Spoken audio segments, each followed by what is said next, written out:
Sí, ahí está. Guillermo, muy bien. Vamos a hacerlo como anfitrión para que pueda utilizar todos los recursos. Guillermo es coanfitrión. Vamos a traerlo aquí a la atención de la gente.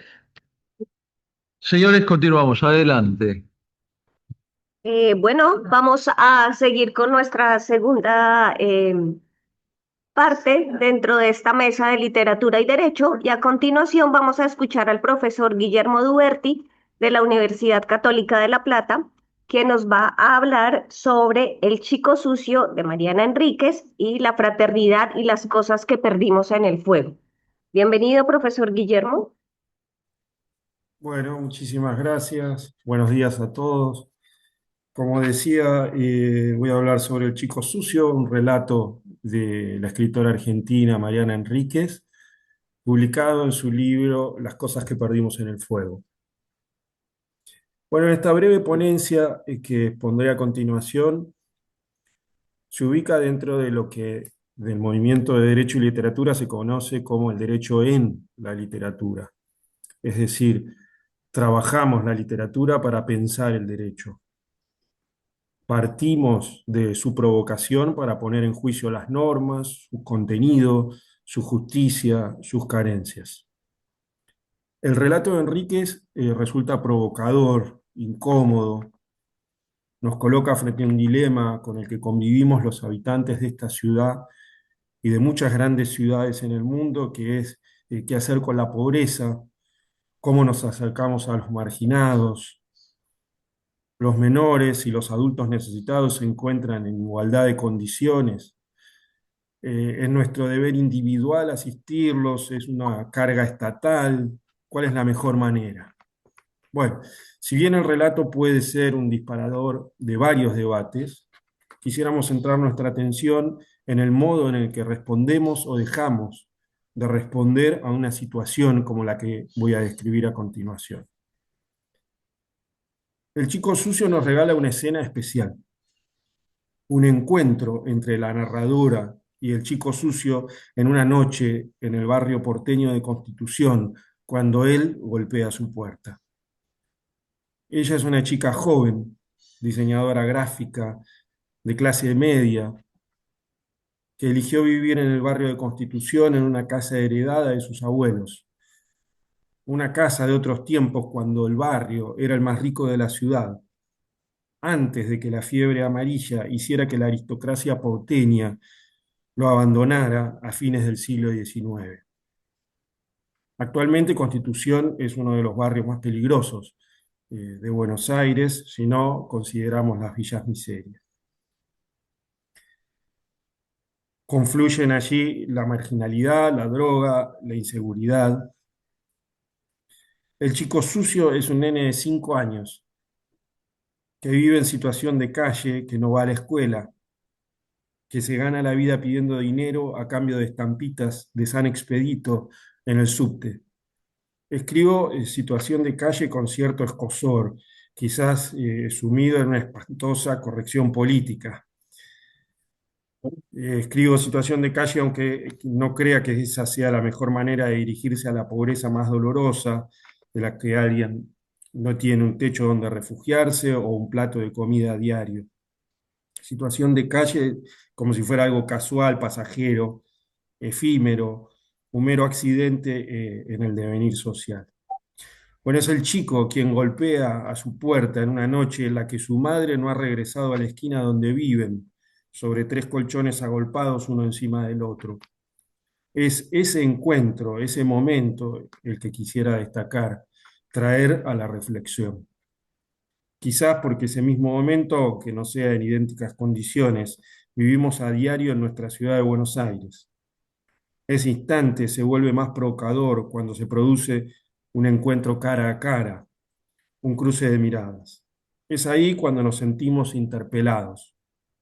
Ese encuentro produce el dilema de qué hacer frente a la necesidad de un chico como el chico sucio. Aún en el caso que nos mostráramos solidarios, ¿cuál sería la mejor acción? ¿Debemos brindar asistencia individual? ¿Debemos activar los mecanismos estatales de ayuda?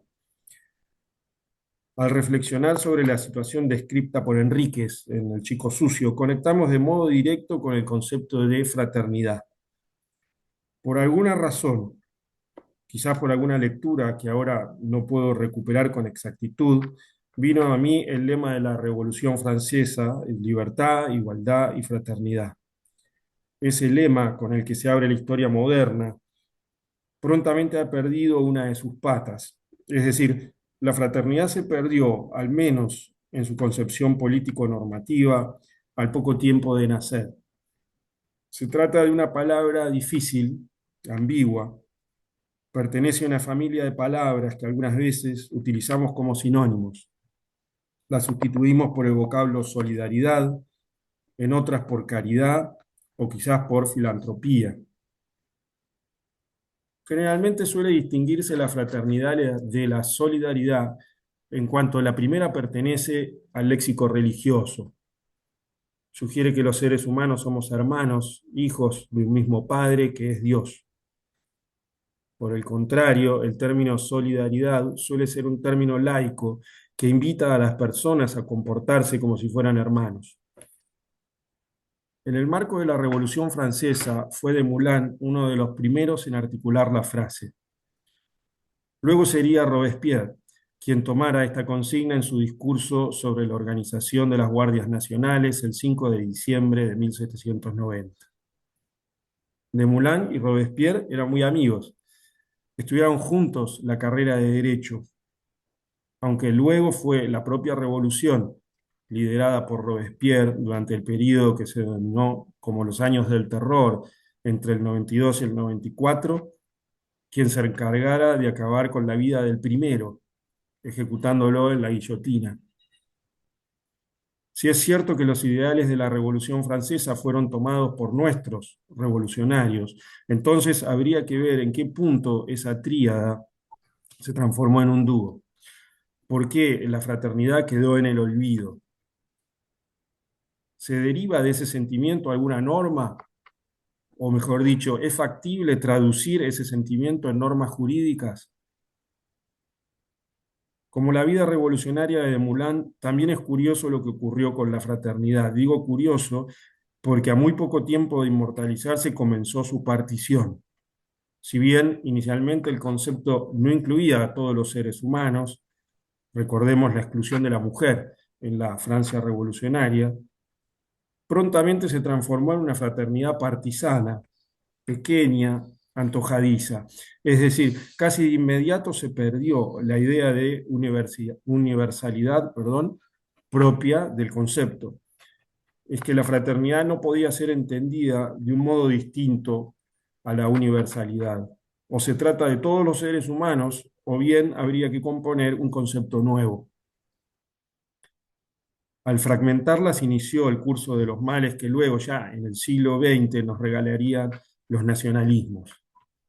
Como nota de color, el vocablo fraternidad no fue utilizado en la Declaración de los Derechos del Hombre y del Ciudadano de 1789.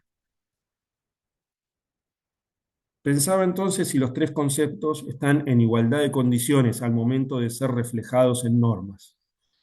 En este sentido, es mucho más sencillo operativizar la libertad y la igualdad que hacerlo con la fraternidad.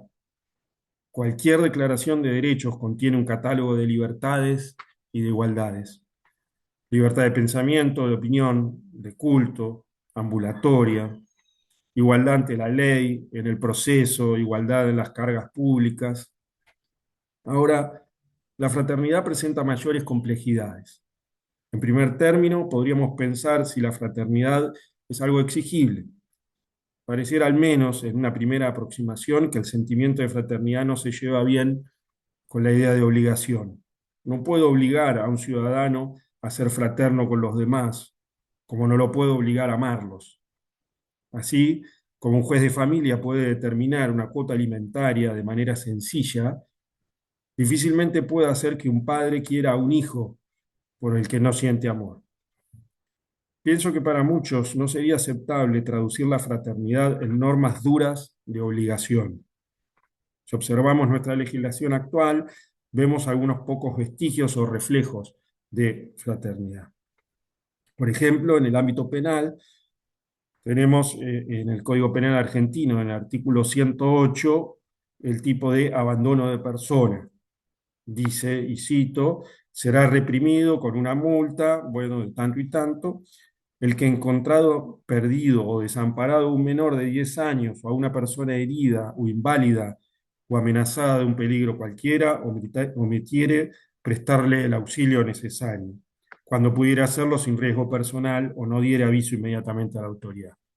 Nos queda un minuto. Muy bien. Además está decir que la primera parte tiene poca vivencia sociológica. Alcanzaría a acercarse a una estación de trenes como la de Retiro o Constitución para encontrar prontamente varias personas cometiendo ese delito. Algunos penalistas entienden que el bien jurídico protegido por este tipo penal es el de la solidaridad. En segundo término, perdón, podríamos pensar en la fraternidad como algo deseable. Es decir, podríamos proyectar acciones que, no siendo obligatorias, tuvieran un premio o un beneficio, así como la ley del impuesto a las ganancias permite realizar deducciones impositivas en caso de donaciones. En consecuencia, pareciera que la fraternidad, en el modo que se ha desarrollado en estos más de 200 años, ha decantado en un frágil deber de los estados y una obligación moral de caridad para los individuos. Probablemente el Estado contenga programas y acciones para erradicar y combatir la pobreza, para brindar asistencia a las personas en situación de calle. Programas y acciones seguramente insuficientes y que pocos controlan. Pareciera también que el resto pasamos de largo en ese encuentro diario con la pobreza. Decidimos mirar para otro lado, no enfrentar una realidad que duele. Pareciera entonces que la fraternidad es una de esas cosas que perdimos en el fuego. Gracias. Bueno, muchísimas gracias, Guillermo. A continuación tengo el gusto de presentar aquí a la profesora Natalia Stringini, quien va a estar introduciendo aquí Orador, el conocimiento del ius y el logos de la República. Te escuchamos, Natalia. Bueno, gracias Esteban y gracias Carolina, que también la estoy viendo acá desde el Zoom. Bueno, yo quiero compartir unas reflexiones sobre un texto de Cicerón, como es el de Oratore, el orador, sobre el orador, eh, y a partir de ahí ver un poco qué relación hay entre la literatura y el concepto de ius. En el año 55, más o menos antes de Cristo, Cicerón le escribe a su hermano una conversación que había tenido lugar tiempo antes sobre unos oradores, y a partir de esto escribe una magnífica obra sobre la elocuencia y sobre la figura del orador. Es una obra escrita en diálogo, participando estos oradores que yo les comenté, eh, y, y va a hablar además de las cualidades que debe tener un orador y sobre todo para qué necesita conocer el derecho, ¿no? El orador eh, era una persona importante, era una persona que defendía a sus clientes en los tribunales, su ámbito en parte era el foro, ¿sí? Por lo cual resulta interesante para qué tiene que saber el ius. Nosotros, los que estamos en esta jornada, ustedes que están ahí en Buenos Aires y los que estamos por Zoom, eh, tenemos todos de profesión, o casi todos de profesión, la abogacía, todos aprendimos el derecho, el ius, y todos estamos interesados en aprender del ius para nuestra vida profesional, ¿no? Entonces, en este sentido, el texto de Cicerón, bueno, viene muy bien y no es un texto antiguo, ¿no? O sea, es un texto que todavía nos permite reflexionar sobre esta cuestión. Hago una aclaración, Cicerón cuando escribe esto había vuelto del exilio, con lo cual no es la mejor época en su vida, ¿sí? Y escribe en una sociedad que está rota políticamente, donde hay muchas guerras, donde hay muchas crisis políticas y además hay una gran crisis moral y además hay tensiones sociales, ¿no? Así que digo, no es un momento muy bueno para el mundo romano esta época que escribe Cicerón, mitad del siglo I antes de Cristo. Bueno, como les dije, el orador es un varón, por supuesto, libre, ciudadano, es un portavoz, es alguien que habla, ¿no? Que pronuncia por otro a veces, en muchos casos ejerce la magistratura, y tiene que tener un comportamiento moral, ¿sí? Que responda al modelo de la época, ¿no? Que responda a su condición eh, jurídica, a su condición social, ¿sí? A su condición de varón, por supuesto. Tiene que saber hablar, tiene que saber hablar al foro, tiene que saber hablar de determinada manera, tiene que saber cuándo callarse y cuándo puede hablar en demasía. Bueno, Cicerón lo explica esto con lujo de detalles, cómo es este arte de la oratoria, de la elocuencia, ¿sí? Pero en un momento tiene algunos apartados que dice que debe conocer el ius, ¿no? Debe conocer al derecho. Con lo cual, bueno, nosotros nos pensamos, obviamente, si este orador actúa como un moderno abogado, va y defiende en el foro a sus clientes, es obvio que tiene que conocer al derecho para saber lo que pide, para no pedir más, no pedir de menos. Claramente tiene que saber para ganar el juicio de sus clientes. Sin embargo, esto no alcanza para Cicerón. O sea, Cicerón, por supuesto, que pone sobre el tapete esta cuestión, ¿no? De hecho, pone algunos ejemplos y dice, bueno, este fue al foro y no pidió, como decía la ley de Semvirán, no pidió mal, miren lo que hizo este, ¿no? Perdió el juicio. O sea, que es claro que el derecho tiene que saberse para poder actuar en el foro, pero hay algo más que aporta este texto, más que el conocimiento del ordenamiento jurídico, ¿sí? ¿Qué tiene que saber? ¿Qué significa para Cicerón que un orador conozca el ius? Bueno, y acá empieza a introducir toda una serie de cuestiones, podríamos decir que son extrajurídicas, extralegales, ¿no? Por fuera de la ley, ¿no? Acá la ley se desdibuja, ¿no? Bueno, tiene que conocer las tradiciones, ¿no? Tiene que conocer los valores morales imperantes, ¿no? Y los valores morales que hacen al orador, no solamente un buen orador, sino un buen ciudadano, un buen varón ciudadano romano. Tiene que evitar la ignorancia, ¿no? La ignorancia no solamente es mala porque uno no conoce el derecho, sino que es mala porque genera error y porque no es una virtud del ciudadano, ¿sí? Del ciudadano romano. Lleva al error, es contraria a la sapiencia, ¿no? La sapiencia y el conocimiento es propio de cualquier varón de la época, ¿sí?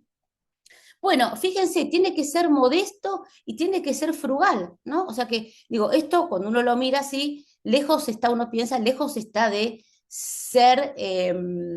ser cualidades que nos permitan a lo mejor ganar un pleito, ¿no? Esto de ser frugal, ¿no? ¿Qué es ser frugal, no? A veces decimos, bueno, tenemos una comida frugal, comemos poco, ¿no? Bueno, la frugalidad va de la mano de la modestia, ¿no? De la falta de exceso, de las faltas de exceso, ¿sí? Esto es un varón romano, un ciudadano romano.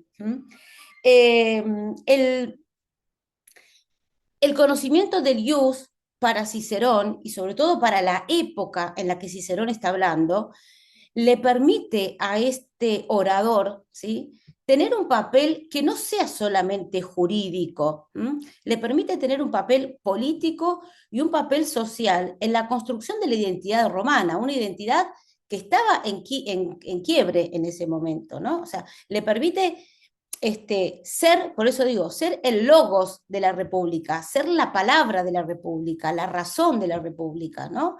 Restaurar valores republicanos que, bueno, que insisto, se estaban totalmente quebrando, ¿no? Bueno, construye identidad, construye sentido el conocimiento del ius, ¿no? O sea que tiene un papel, vuelvo a insistir, mucho más amplio que el ganar meramente o propiamente un juicio. Y con esto quiero terminar, porque no me quiero pasar de tiempo.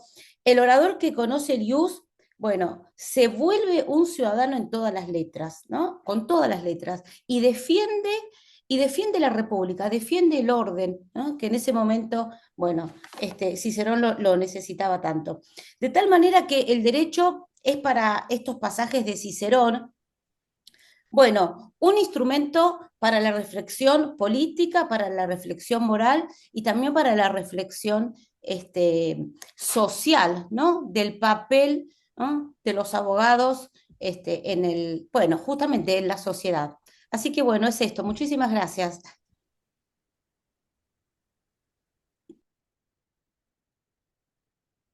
Muchísimas gracias, Natalia, y además por el manejo del tiempo. Gracias, A, Carolina. a continuación vamos a escuchar al profesor Patricio Hidalgo Gorostegui de la Universidad de Chile, quien nos va a hablar sobre la narrativa de la justicia, verdadero o verosímil, ficto o falso.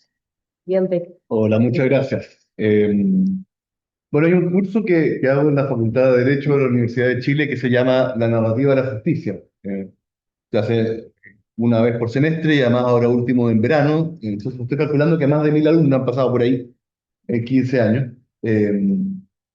Y por lo tanto quería contarles un poco lo que hacemos en ese curso. Ese es el objetivo y cómo nació, porque también es un nacimiento bastante azaroso. Al menos generacionalmente, digamos, para quienes tenemos el 40 o más, la publicación en la editorial chilena Andrés Bello, el libro Justicia Poética de Marta Nussbaum, supuso un impulso en el estudio del derecho y la literatura como disciplinas interrelacionadas. Hasta ese momento, bueno, ustedes saben, antes del 90 en Chile, que alguien hablara de derecho y literatura era bastante, bueno, que alguien hablara de derecho era bastante ridículo, digamos. Entonces, era difícil que alguien estuviera pensando en estas menudencias. Y por tanto, hubo un impulso importante junto con la efervescencia en la universidad, me imagino, saliendo de una dictadura larga. Eh, Hasta ese momento lo que sabíamos es que el padre de la universidad, del Código Civil, y del país, ¿no? Roberto Mata decía que Chile era un país inventado por Andrés Bello. Era don Andrés Bello que había sido poeta, ¿no? Había sido un buen poeta, llega a Chile y tiene como 12, 13 hijos y deja de escribir poesía. Claro, hay que dedicarse. Hubo otras prioridades, digamos. Pero además no era abogado. No era abogado y hizo el Código Civil. No lo digo en plan de denuncia, lo digo por la importancia de la literatura en eso. Ajá. Y algunos abogados relamidos, ¿no? Leían algunos artículos del código, decían, mire qué poética la definición de matrimonio, qué poética la definición qué sé yo, de bandido, pero esas cosas ocurrían no en el ámbito literario. En cambio, este libro, Justicia Poética, proponía que el juez podía ser un poeta, ¿verdad? O que el juez debía ser un juez poeta. Este libro, como les decía, se publicó en el año 97 en esta editorial, salió una edición de 2000 ejemplares. La editorial, por cierto, quebró, como todas las editoriales jurídicas, que se dedican a estas cosas, por lo menos, ¿no? Y por lo tanto quedó una edición, al menos en español, que yo conozca en Chile, de 2000 ejemplares, sobre la cual hemos estado hablando, fotocopia mediante, PDF mediante, etcétera, 30 años. No deja de ser impresionante. Este libro lo tomaron en la Facultad de Derecho, hicieron un debate el año 98. Ahí participaron 4 escritores importantes en Chile, Armando Uribe, gran poeta, si tienen algún segundo, ver en YouTube cómo Armando Uribe defendía la democracia en París en los años 70. Carlos Franz, gran escritor, Jorge Edwards, premio Cervantes, y Samuel Soto, gran poeta chileno. Moderaba esto Pablo Ristagle, que actualmente es decano de la Facultad de Derecho, y es el primer decano que cumple 8 años de decano si no en la historia pegan el palo, ¿no? Ya es curioso que estas 5 personas se encuentren en un debate sobre un libro de 2000 ejemplares, ¿no? Bueno, fue tanta la impresión de este debate que el año 2003 la revista Derecho y Humanidades, que es una revista que publican los alumnos de la Chile de Derecho, transcribe este diálogo sobre este libro. Y a partir de eso, el transcriptor de este libro, era ya el año 2003, que es José Manuel Siniana, hace el curso de Derecho y Literatura a partir de este libro y de este debate. Él se enamora y se va a Estados Unidos, en ese orden. Y yo que había tomado el curso, siempre quedé con ganas de hacerlo, y el que vive me lo ganó otro profesor, de gran cultura, no vidente, entonces como pareció a Borges, es difícil, digamos, competir ahí, y él tomó el curso de Derecho y Literatura y lo sigue haciendo hasta hoy. Pues yo quería hacer mi curso de Derecho y Literatura porque sentía que era escritor también y abogado, y entonces está don Álvaro Fuente Alba, que está acá, que a la sazón es una autoridad académica, y luego una conversación viendo que 2 cursos que se llaman igual no tenía ningún sentido y desbancar a este tipo menos aún. Bueno, ¿y si le cambiamos el nombre? Me dijo, ¿qué nombre podríamos ponerle? Y se nos ocurrió la narrativa de la justicia. Y que tiene mucho que ver con lo que también se conversaba antes respecto a retórica inicialmente, pero siempre fue sobre sobre este libro, ¿no? Y los estudiantes de este curso en general son abogados que no quieren ser abogados. No sé si acá pasa mucho, pero la carrera de Derecho tiene grandes quejumbrosos del estudio del Derecho, digamos. Yo no sé si en las facultades de contabilidad la gente se queja por su destino de contador, digamos, no lo he preguntado, pero en Derecho al menos el estudiante suele quejarse por querer ser abogado. Y esto es muy antiguo, ¿no? Nicolás Guillén tiene este verso, ¿no? Yo que pensaba en una blanca senda florida donde en mi vida, bajo el azul de un sueño, hoy, pese a la inocencia de aquel dorado empeño, muero estudiando leyes para vivir la vida. Eso es como que a todos nos reflejaba, ¿no es cierto? Eh, y por lo tanto, es un curso que es también una escapatoria, ¿no? ¿Qué dice Justicia Poética? Dice que lo primero es que la frialdad del derecho es lo que hace posible la calidez de la vida. Una primera distinción, digamos, y que ambas están relacionadas. La literatura es testigo fiel de la vida, y el derecho, al parecer, aparece en el conflicto. En la amistad no se requeriría, ¿no? El derecho. Nos dice que la literatura narra la existencia en vez de juzgarla, ¿no? Eh, y que la fantasía, o aquello que llamamos lo ficticio, no lo falso, pero es la distinción, lo falso es la falsificación, es algo así como una imaginación sensata. Vemos formas en el fuego, pero no nos lanzamos a formas. El ejemplo que pone Marta Nundón es si su hijo de 8 años, que es la misma edad que tiene el mío, mayor, ve una alfombra con flores bordadas y salta para no pisar las alfombras, uno tendría que decirle, usted no sea de inventar esas flores tan cosidas, no le van a pasar nada. Sin embargo, uno alienta que haga eso el niño porque la fantasía tiene un rol en la construcción de la justicia, ¿no? Dice Marta Nussbaum que el juez literario, para el juez literario, los datos sociales e históricos son relevantes. El juez literario debe esforzarse por comprender todos los matices de la situación de los grupos afectados. No debe sucumbir a inclinaciones personales ni a objetivos sectarios. Debe poseer las emociones del espectador juicioso, no las emociones personales. Que debe ponerse en el zapato del otro y sufrir como el otro, no es así, ¿no? Es un espectador juicioso. El juez literario sabe que la gente puede equivocarse de muchas maneras, y toma una sentencia de la Corte Suprema norteamericana que dice que no, las consecuencias jurídicas cambian cuando dejamos de tratar a los acusados como miembros de una masa anónima e indiferenciada y pasamos a tratarlos como seres humanos individuales y singulares, revestidos de dignidad. Dice Marta Newton que la vida es pintar un cuadro, no es hacer una suma. Entonces, el derecho tiene que tener este complemento en la literatura, porque la literatura brinda intuiciones que deberían cumplir una función en la construcción de la teoría política, desarrolla actitudes morales, sin las cuales los ciudadanos no lograrán forjar una realidad, ¿no es cierto? Y es un puente entre la visión de justicia y la realización social de la justicia. A todo esto, por ejemplo, mi compatriota Roberto Bolaño despreciaba, decía que Hitler era un gran lector y que eso de que la gente leyendo se hacía mejor persona era falso. O sea, no es pacífico esto, pero al mí al menos sí. Lo segundo fue encontrar jueces poetas en Chile, y fue difícil, pero hay una sentencia que me interesa mucho que voy a leer de 5 líneas, no, un poco más, pero desde el año 17 del Juzgado de Garantía de Cabrera. El Juzgado de Garantía ve el crimen en Chile, y Cabrera es una ciudad de 20.000 habitantes.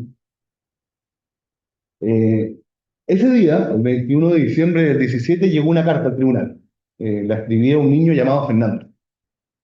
Era un texto sentido y breve, manuscrito con lápiz grafito sobre una hoja cuadriculada arrancada de un cuaderno.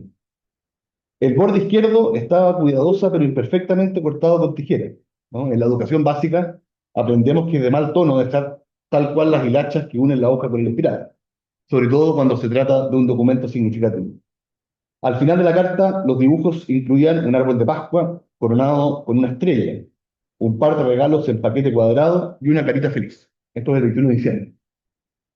El texto decía: señor juez, esta Navidad no le pedí un regalo al viejo Pascuero, pero quiero que usted le dé permiso a mi papito para que pueda acampar en enero solo 3 noches, porque él tiene una tobillera, no puede salir de noche. Por favor, yo salí del curso con 6,3 a quinto base.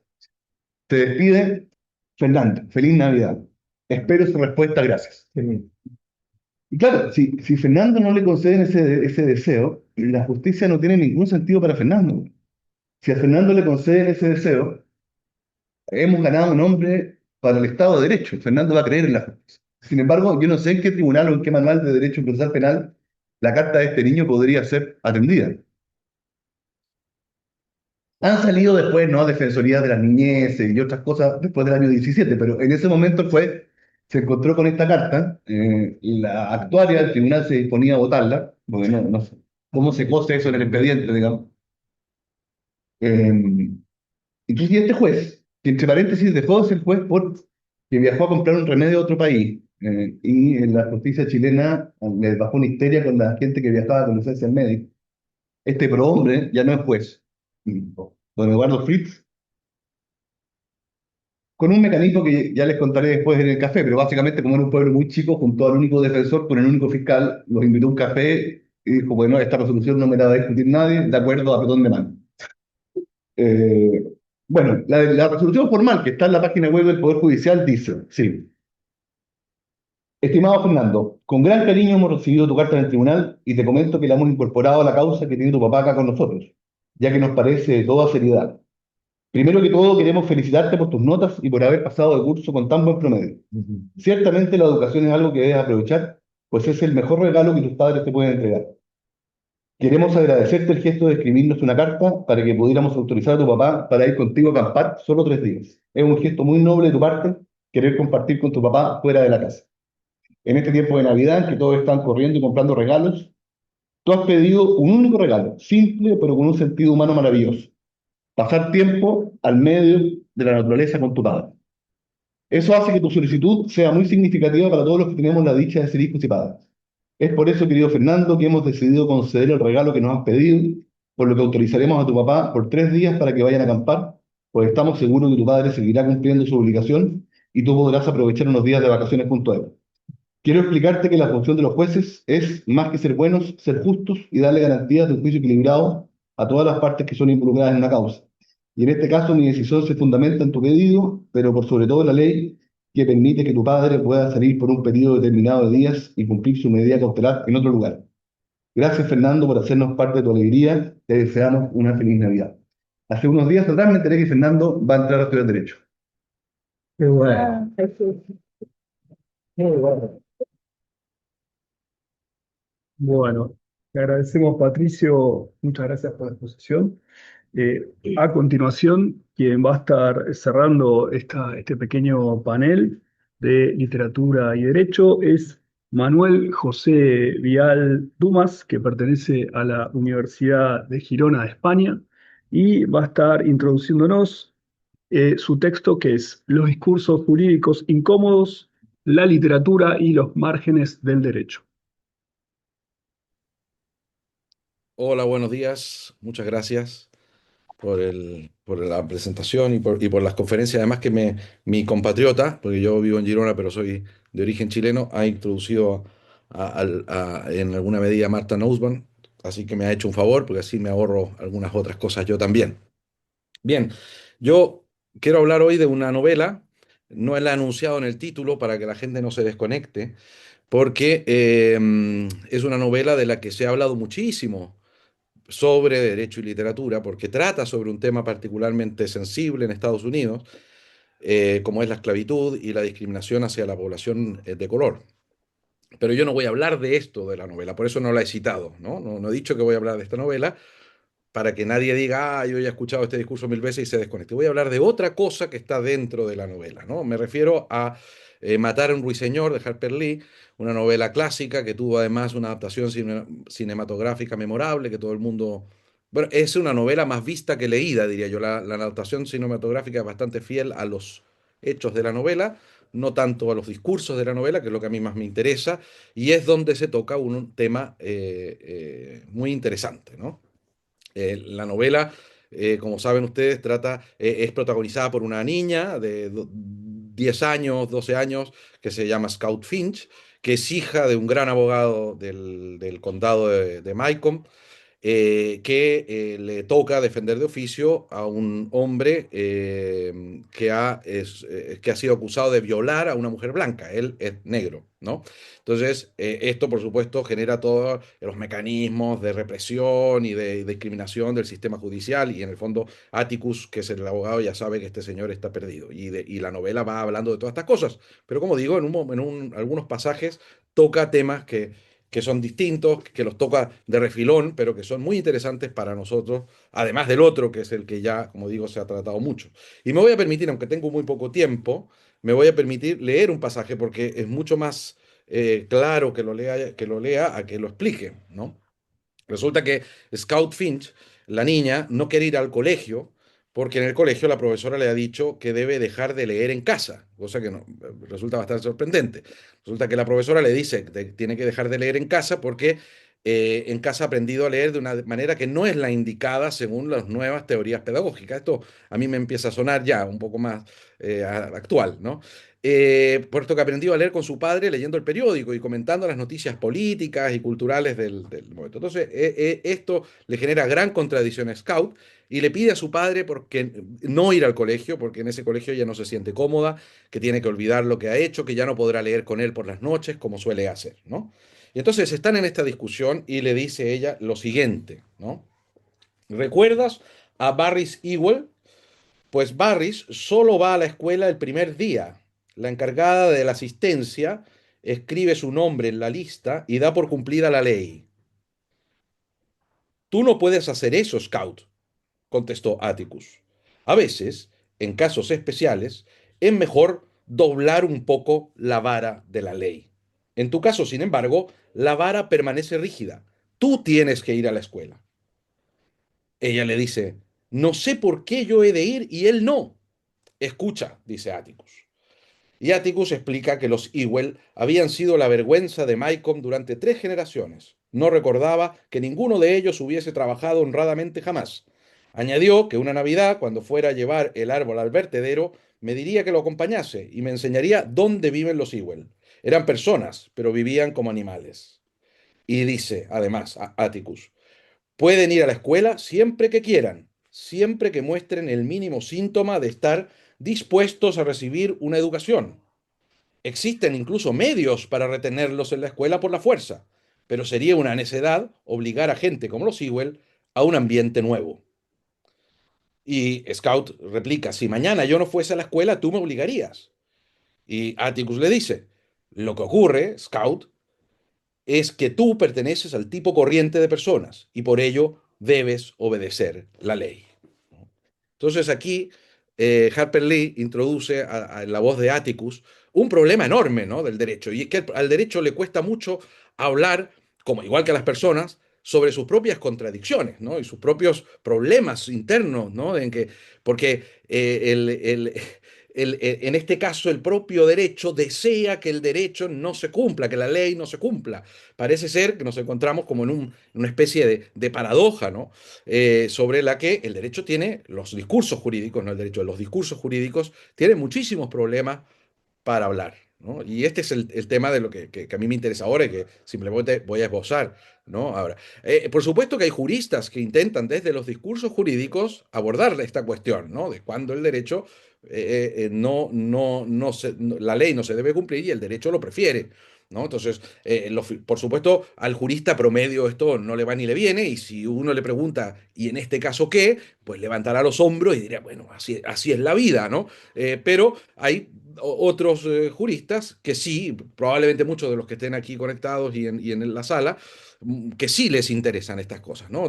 Entre ellos, por ejemplo, los filósofos del derecho, como Manuel Atienza o Ruiz Manero, que se han preocupado por este tema, ¿no? Y han hablado en un discurso sobre los actos ilícitos, han hablado de la licitud atípica, es decir, actos que son ilícitos, pero que resultan admisibles en ciertas situaciones. Todo esto para explicar este fenómeno de las excepciones. Otros hablan de la derrotabilidad y de la discrecionalidad razonable, otro gran asunto en el que se discute mucho para intentar explicar por qué el derecho en determinadas ocasiones actúa como actúa. Hay otros intentos interesantes desde el punto de vista administrativo. Hay dos norteamericanos, Bardach y Kagan, que estudian este problema a partir de la administración pública y al final llegan a la conclusión de que para que funcione la administración pública es necesario que muchas reglas no se cumplan, que la vara se doble, como dice Harper Lee, que la vara de la ley se doble. Que esto garantiza la estabilidad del sistema, al contrario de lo que podría parecer a primera vista. Y desde ese mismo punto de vista, y más profundamente, Edgerton, como antropólogo, ¿no? Habla sobre las excepciones del derecho, las excepciones que se hacen por razones prácticas o culturales o morales, las clasifica por tiempo, por ocasión, por estatus, por distintos motivos, ¿no? Que se producen estas excepciones, ¿no? Y también concluye lo mismo, ¿no? Para el derecho no son solo importantes las reglas, sino las excepciones, porque esto garantiza su aceptación colectiva, la aceptación del derecho. De otra manera, se volvería inhumano, inflexible e inaplicable, ¿no? Y esto uno puede ver ejemplos como el que acabo de dar de los Ewell, que no son obligados a ir al colegio porque obligarlos sería un despropósito, o otros más cotidianos como no sé, el loquito del barrio, ¿no? Ese que se para, aquí en la universidad había uno que se ponía en la calle y le decía cosas a los alumnos, sobre todo a las alumnas, ¿no? Que pasaban y les gritaba alguna que otra cosa, cada cierto tiempo venía la policía y se lo llevaba y al cabo de 2 semanas aparecía, ¿no? Luego, si un profesor hiciera esto mismo, ese profesor sería expedientado, probablemente expulsado de la universidad. ¿Por qué se dobla la vara con el loquito del barrio? ¿No? De esto es difícil hablar, ¿no? Esto es lo que quiero insistir. Tenemos mecanismos institucionales, incluso el derecho reconoce en sus propios textos autoritativos, en los códigos, ¿no? Que esto es complicado, entonces establece una especie de hoyos negros donde estas cosas se pierden, el principio de oportunidad en materia penal o el de irrelevancia, o en materia tributaria, la elusión que no es perseguible, todo este tipo de recursos para salvar este problema, ¿no? Y todas estas teorías que menciono se encuentran finalmente con un gran límite, los límites que supone racionalizar, abstraer o explicar los mecanismos del derecho, ¿no? Porque esto es útil sin duda, pero es muy difícil ofrecer una teoría general de cuándo se dobla la vara, cuándo se dobla la vara, como dice el texto de Harper Lee. Porque la excepción no se deduce, sino que se reconoce en el caso concreto. Por eso, otros que trataron de este asunto, que también en tiempos anteriores, como fue, Vamos a... sí, sí voy cerrando, fueron los romanos que hablaban de la humanitas o de la frónesis, los griegos, abordaban este problema de las excepciones desde el punto de vista del caso, ¿no? Por eso le daba las gracias a mi compatriota de hablar de Martha Nussbaum, porque la vara no se dobla de forma sistemática, ¿no? Ni su flexibilidad obedece a reglas generales, sino que se dobla, como digo, según el caso. Y eso hace que la literatura sea el lenguaje apropiado para hablar de estos problemas jurídicos, ¿no? Porque el caso finalmente solo puede ser narrado, ¿no? Entonces la literatura es la que nos permite en esa narración muchas veces decidir por qué se dobla la vara, ante quién se dobla la vara y con qué justificación se dobla la vara. Y luego esa misma narración nos permite saber si a ver, que el hecho de que se haya doblado o no la vara ha sido adecuado o no. Entonces, es la literatura la que aborda esa incomodidad de los discursos jurídicos incómodos. Nada más, gracias.